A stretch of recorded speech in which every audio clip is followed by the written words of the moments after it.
ഇന്ന് നമുക്ക് ഒരു കുക്കർ മത്തി ഉണ്ടാക്കാം. അതിന് ഞാൻ എടുത്തത് 10-16 ചെറിയ ചുവന്നുള്ളി, 10-20 വെളുത്തുള്ളി, 2 പച്ചമുളക്, 1 കഷ്ണം ഇഞ്ചി, 1/2 ടീസ്പൂൺ പെരിഞ്ജീരകം. ഇനി ഇതെല്ലാം മിക്സിയുടെ ജാറിലിട്ട് ഒന്ന് നമുക്ക് അരച്ചെടുക്കാം. ഇനി ഇതിൻ്റെ കൂടെ കുറച്ച് ചേരുവ കൂടി ഇടാനുണ്ട്. 1/2 ടീസ്പൂൺ കുരുമുളക് പൊടി, ആവശ്യത്തിന് ഉപ്പ്, കുറച്ച് കറിവേപ്പില, 1 ടേബിൾ സ്പൂൺ വെളിച്ചെണ്ണ, 1 ടേബിൾ സ്പൂൺ മുളക് പൊടി, 1/4 ടീസ്പൂൺ മഞ്ഞൾപ്പൊടി, 1 ടേബിൾ സ്പൂൺ വെള്ളവും ഒഴിച്ച് ഇവയെല്ലാം നല്ലതുപോലെ അരച്ചെടുക്കാം.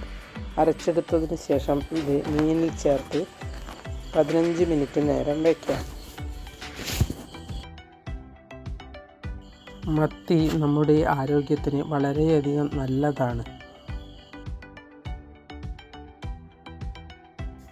ഇനി 10-15 ചെറിയ ചുവന്നുള്ളി എടുത്ത് ചെറുതായി മുറിച്ച് കുക്കറിലേക്ക് 2 ടേബിൾ സ്പൂൺ വെളിച്ചെണ്ണ ഒഴിച്ചു കൊടുത്ത് അതൊന്ന് വഴറ്റിയെടുക്കാം.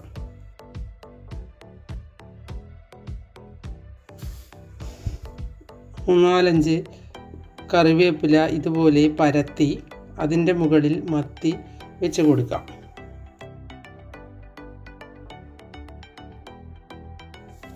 ഒന്നര ടേബിൾ സ്പൂൺ പുളിവെള്ളം ഇതിനു മുകളിൽ ഒഴിച്ചു കൊടുക്കാം. അതിന് മുകളിൽ കുറച്ചുകൂടി കറിവേപ്പില ഇട്ട് കൊടുക്കാം. ഇനി കുക്കർ മൂടി ഒരു ആവി വരുന്നത് വരെ വേവിച്ചെടുക്കാം. അതിനുശേഷം ആവി പോയാൽ തുറന്നു നോക്കാം. എൻ്റെ വീഡിയോ ഇഷ്ടപ്പെട്ടുവെങ്കിൽ ലൈക്ക് ചെയ്യാനും സബ്സ്ക്രൈബ് ചെയ്യാനും ഷെയർ ചെയ്യാനും കമൻറ്റ് ചെയ്യാനും മറക്കരുത്.